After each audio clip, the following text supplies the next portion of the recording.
is BJ from eXOPOLITICS, Poland. Tonight again we have Stephen Bassett with us, and I guess I don't have to do a lot of introduction. Who is Stephen Bassett, founder of Paradigm Research Group, XPPAC, creator of Paradigm Clock, and the list goes on and on. How are you, Mr. Bassett? I'm fine, BJ. It's great to be with you. My pleasure. Thank you for accepting my invitation. Mr. Bassett, I'd like to ask you to summarize 2012 and, of course, last 4 years of Obama administration. You've been saying for a long time, over and over, a disclosure is around the corner, and Obama will be disclosure president. That didn't happen, and since Obama will be in the office for another 4 years, what do you see? What is your expectation? And the other thing, could you tell us, please, a little bit about citizens hearing, an event which is going to happen in Washington D.C. Next year, 2013. Could you tell us, please, who is going to be there as far as guests and speakers? And do you expect anybody from mainstream media to show up? And in the last interview for eXOPOLITICS Poland, you mentioned about media frenzy. Do you think so? Something like that might happen after this event? Well, that's a lot of questions. Yes. Let's start at the beginning. To be more precise, I felt that Obama could be the disclosure president. There are no guarantees in this subject, no certainties, but the door was, I think, opened a bit wider when he was elected in 2008. And there are several reasons for that. One, the George Bush presidency, George Bush, also the impact of 9/11, the Iraq War, really shut down any prospects for, I think, disclosure during the two Bush terms. And so I wasn't surprised that we went 8 years there without a breakthrough. When the Democrats win in 2008, specifically Barack Obama, that's a significant change from the Bush administration. But more importantly, the Democratic president, particularly the way this administration was set up initially, has direct links back to this issue through the Clinton administration and the Rockefeller Initiative, which is to say that, and some of your listeners know about this, some don't. I'll be brief. Lawrence Rockefeller made a concerted effort to get Bill Clinton to release UFO files, grant amnesty to potential witnesses, and essentially end the truth embargo. That would have been the outcome in the first year of his administration. And this initiative went on for about 3 years, to the fall of 1996. And there's a long story there, but it was a very important initiative going on, and the media, of course, virtually did not have anything to say about it, avoided it.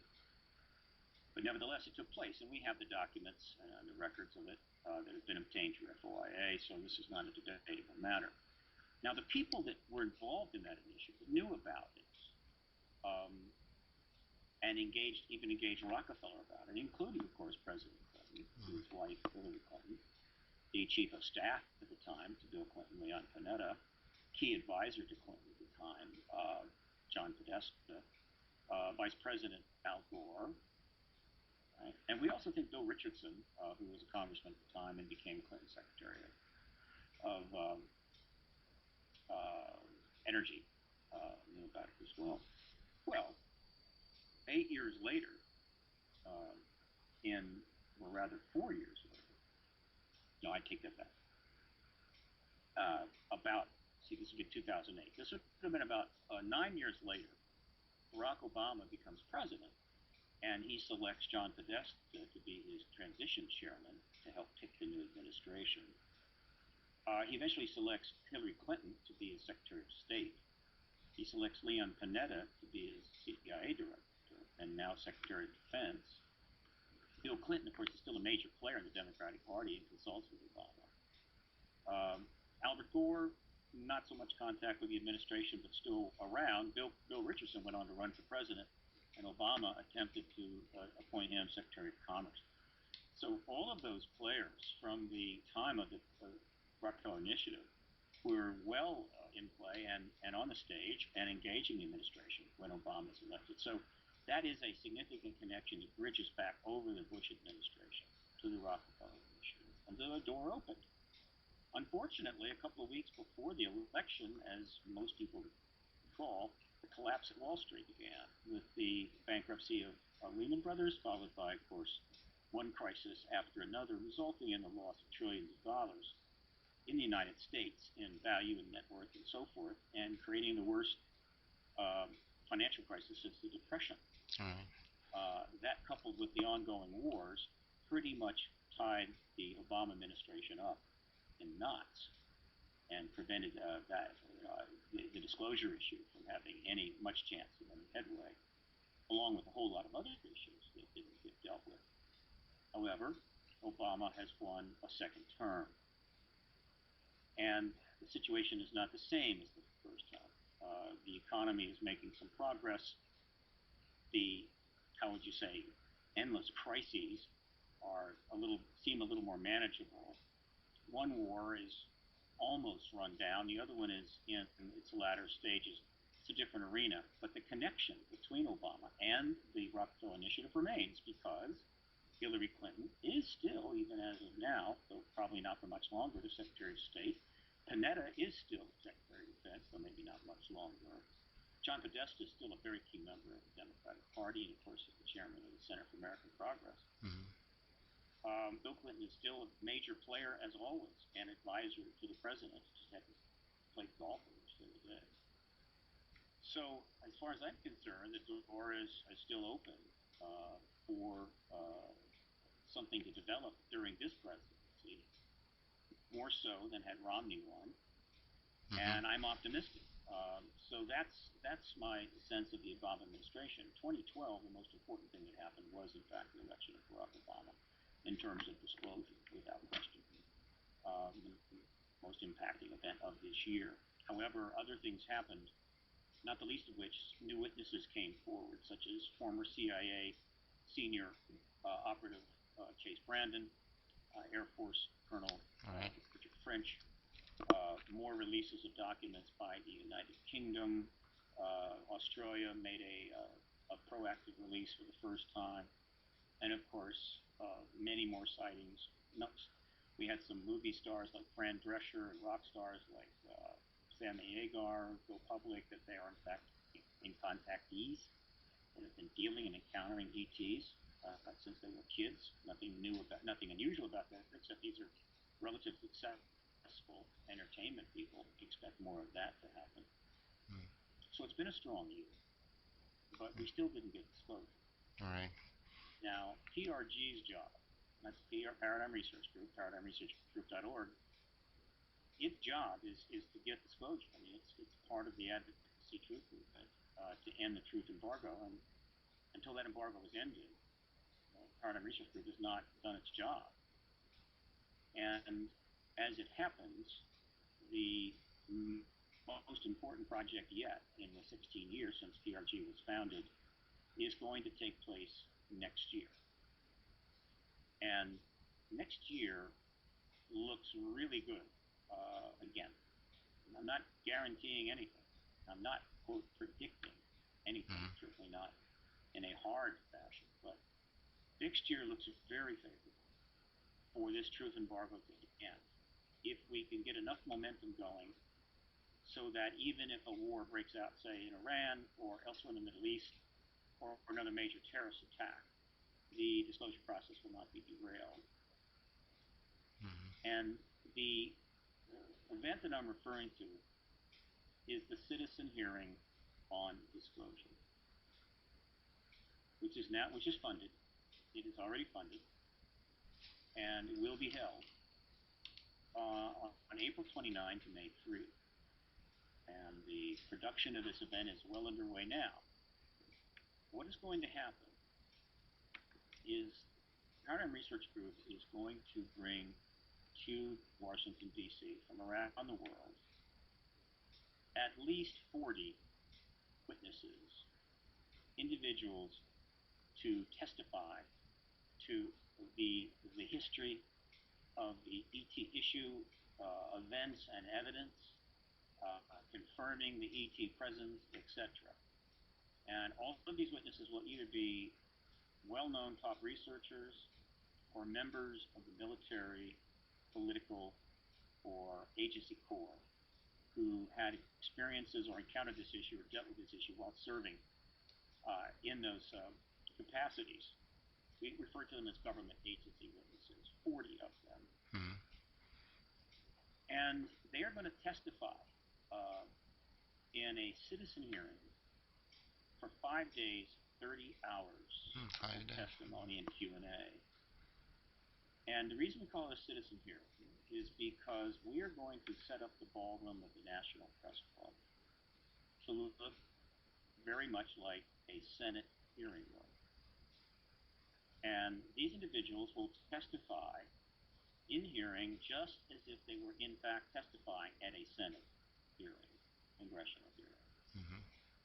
And receiving that testimony will be 5 former members of the United States Congress, 5 former members of the United States Congress. Our goal is 2 Republicans, 2 Democrats, and a strong centrist independent, and most likely it will be 3 men and 2 women. And they will be acting just as they would had they been in their capacity while serving in the House and Senate at a hearing, a real hearing. This is going to be a citizen hearing. Mm-hmm. There will be a substantial press section. There will be an audience capacity of about 300. The entire 30 hours is going to be live streamed worldwide, probably in 3 languages, English, Arabic, and Spanish, using consecutive, or rather simultaneous translation. And the entire event is going to be filmed for a documentary. This is a large project with a budget of in excess of $1 million. Wow. It's funded. And it's going to happen April 29 to May 3. And why this is so significant is that this is the first event in the advocacy process to date that has the necessary critical mass to possibly create a chain reaction within the political media, Mm-hmm. leading to what some would call a media frenzy, right? Feeding frenzy, I guess, where the media finally just goes after the issue with intense energy and asks the very tough questions of the appropriate people. When that happens, the truth embargo will not last, I doubt, more than 60 days, if that. And that is the goal of this hearing. And the reason it might do it is that, 1, it will be the most witnesses ever brought together in one place to testify to this issue. 2, it's going to last for 5 days with 30 hours of testimony and Q&A, plus obviously breaks for lunch and so forth. But that's 30 hours of testimony and Q&A. It's going to be set in the manner of a hearing, Senate hearing. People will take oaths. They will submit written statements. They will then also read prepared statements, and then it will take Q&A. Mm-hmm. And of course, the committee will be made up of former members of the United States Congress. Wow. And they will be doing their job, which the current Congress is not doing, which is why the motto for the citizen hearing is, if Congress won't do its job, the people will.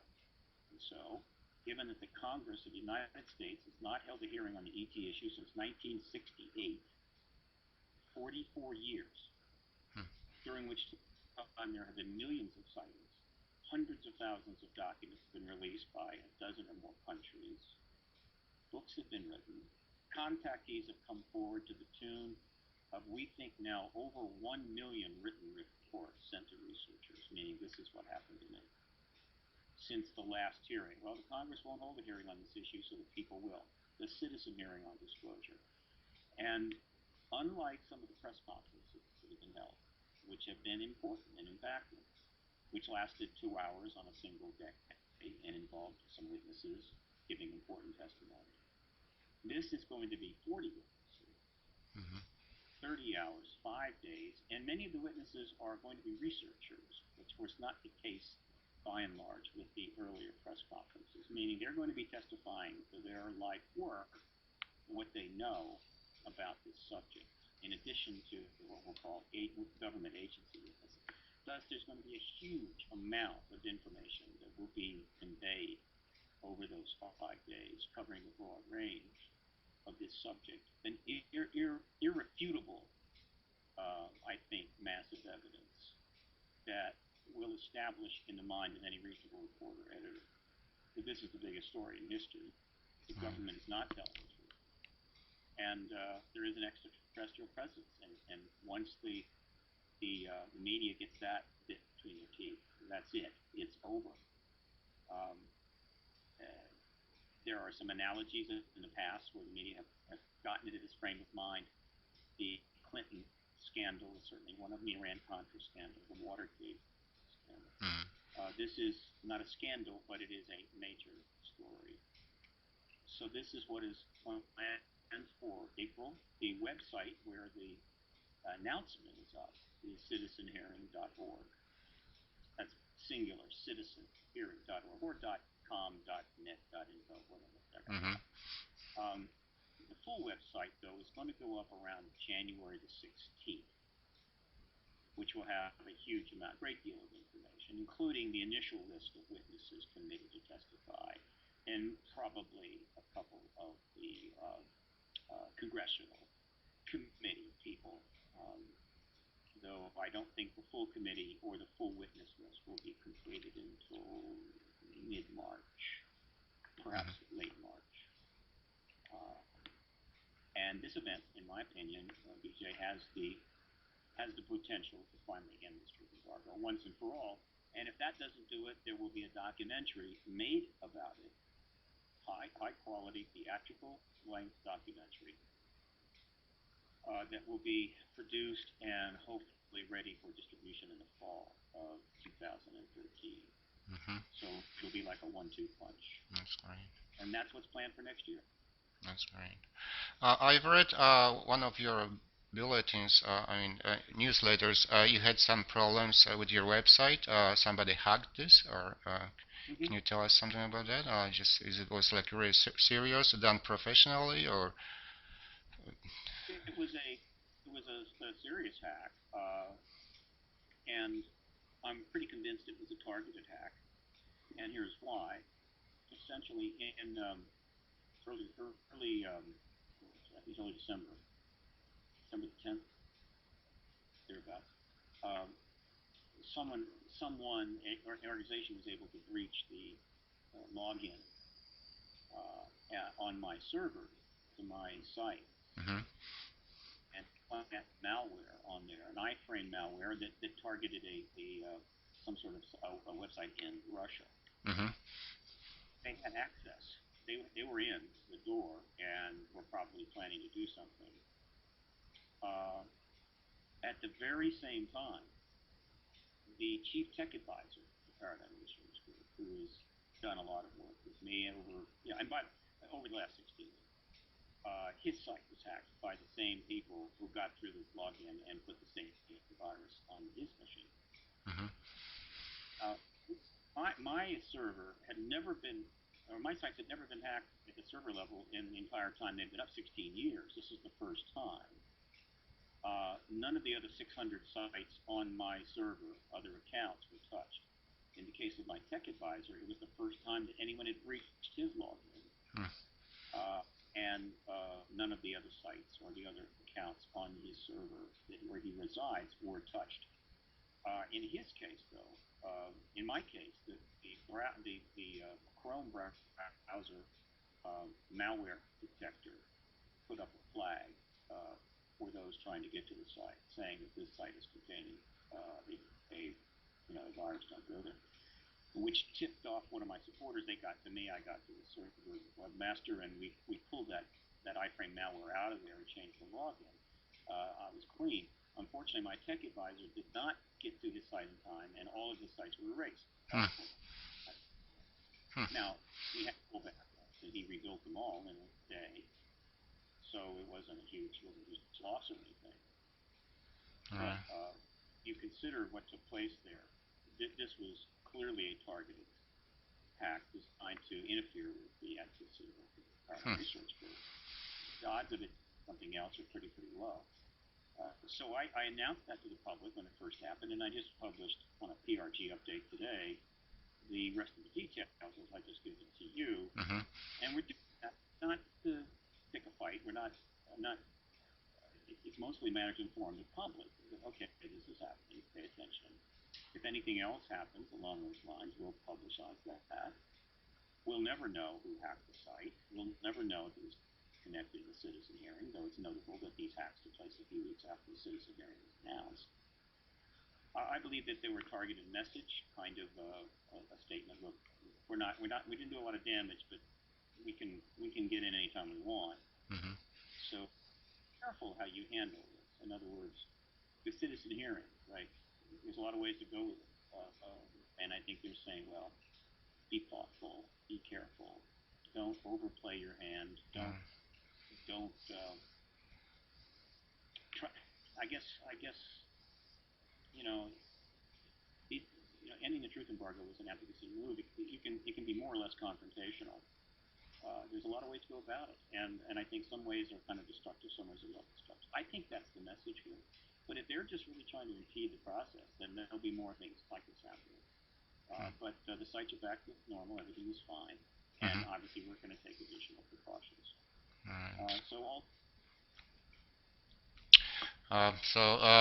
That sounds very interesting, and I guess a lot of people will be looking forward this citizen hearing. And as you said, let's stay hopeful. Let's hope for disclosure will happen in 2013 or anytime soon. That will be the greatest story in human history. There's no doubt about that. Yes. Hello? Yes, go ahead. Yeah, like I said, let's stay in hope, and everything looks great, and this is going to be a very big event, I guess. So, Mr. Bassett, I guess that's all I wanted to ask you for today, and just I wish you good luck, and good luck for all of us who are really looking forward disclosure. Have a little time. I wanted to mention a couple more things. Sure. Do you mind? Can we do? Oh, no problem. Yeah, sure. Go ahead, please. What Paradigm Research is going to be doing, it's going to be a substantial amount of publicity about this. It's going to be going out, and that will really get underway around the 10th, 11th of January, and it's going to remain substantial throughout the rest of the spring up until the event. And so people are going to be seeing that. Also, PRG is going to be targeting its other projects to focus on the citizen hearing. For instance, the Million Facts on Washington at factsonwashington.org, that has been targeted towards the Office of Science and Technology Policy of the White House. And there's a reason. One of the interesting dynamics about this hearing that's taking place relates to the fact that Paradigm Research Group on September the 22nd of 2011 submitted a petition to the White House on the White House website in a project called We the People, calling for disclosure. Call it Disclosure Petition 1, calling for the President to acknowledge the presence of extraterrestrials to the people. Disclosure Petition 1. And the We the People project that the White House initiated was such that if you got enough signatures within 30 days, you would get a response to that petition. And we did. We got, I think, 5,000 signatures we needed. We got 12,000 signatures. And so, as it happened, the White House did respond to this disclosure petition on November the 4th. And this was notable because this was the first time in history that the executive branch, the White House, had put in writing their position on the ET issue. Something they'd steadfastly avoided in the past, because once you put yourself in writing, you now have something you have to defend. Right. And what they wrote was, interestingly, indefensible. What the White House stated in their response, the most important two sentences in that statement were these: the U.S. government has no evidence that anyone exists outside our planet, or that an extraterrestrial presence has contacted or engaged any member of the human race. In addition, there is no credible information to suggest that any evidence is being hidden from the public's eye. Notice it says the U.S. government. That means the Department of State, the military, the intelligence services, NASA, the White House, that there is no evidence anywhere within the government. Now, we know this to be patently false, and worse, indefensible, and yet that's their position. And that position was issued on November the 4th. Mm-hmm. So on April the 29th, approximately 17 months after the White House put that position, Paradigm Research Group is going to present to the world's press for 5 days a whole lot of evidence that the U.S. government, the White House claims doesn't exist. Now that's a very powerful dichotomy that I do not think the press can overlook. It's one thing to say that something is going on or put some evidence out there, and the media looks at it and goes, well, we don't know, and it's a controversial thing, and some people are crazy in this issue, whatever, and they pass. It's another thing for the White House to put out a statement like that, the press is aware of and has seen, and then to have high-level witnesses giving testimony, which really contradicts that. Right. Now you've got a serious political story. So the hearing is very much tied to this disclosure petition response of November the 4th, 2011.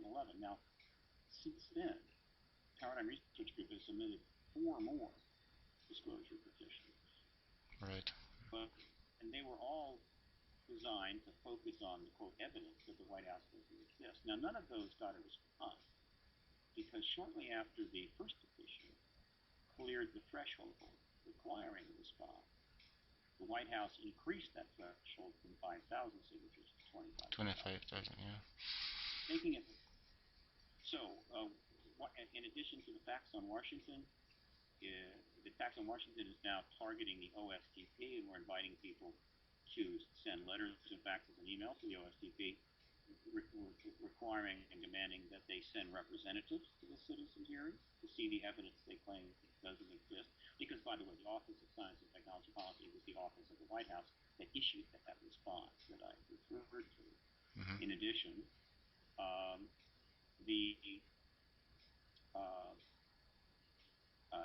we got facts in Washington, and then a 6th disclosure petition will be submitted to the White House in about a week.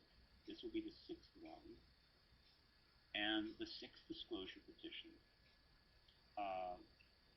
simply states that we petition the Obama administration to require that representatives from the Office of Science and Technology Policy attend the citizen hearing April 29 to May 3. And there is a link and so forth under that. So in other words, saying, look, you say there's no evidence, therefore I think it's important you make sure that your OSTP sends representatives to this hearing where this evidence is going to be presented that you don't think it exists. In addition, I'm going to be putting out a lot of stuff that is going to be along these lines. The next disclosure day, World Disclosure Day, is July the 8th. And that's about 9 weeks after the citizen hearing ends on May the 3rd. So I'm suggesting to particularly the eXOPOLITICS World Network, of which you have a site, eXOPOLITICS Poland, that particularly the country sites that are portaling for, I think, 26 countries around the world, that they put out, start putting out the idea that their country should consider going ahead and acting unilaterally, or maybe in coalition next year to formally acknowledge the EU presence and perhaps choose July the 8th as the time to do it. The day to do it, World Disclosure Day, kind of works out pretty well. And in general, I'm just going to try to get this idea out that, look, we're not sure what the United States is going to do, but other nations are not bound by what the United States wants to do. They can act on their own. And I brought this up very forcefully in a presentation I just gave in Brazil at the 4th World UFO Forum in Iguazu Falls, which sits right in Brazil, Uruguay, and Argentina. Of course, maybe Paraguay, Argentina, I'm not sure. There's about 500 people attended there, and I called for Brazil to lead a coalition of South American countries, particularly Argentina, Chile, and Uruguay, to perhaps disclose in coalition again on July 8th of next year. So I want to get a lot of focus on that date. The World Disclosure Day website and Facebook page is going to target citizen hearing and World Disclosure Day. Facts in Washington is going to do that, and the Disclosure Petition Project is going to do that. And we're just going to try to really get a critical mass of things happening between April 29 and July the 8th. Right. Yeah. This is a portal, I'd say. And I think we've got a decent chance to finally end this truth embargo. So I invite people to start thinking that way, to spread the word about the citizen hearing, about the facts on Washington.org, about worlddisclosureday.org, about disclosurepetition.org. Ask the media to engage this.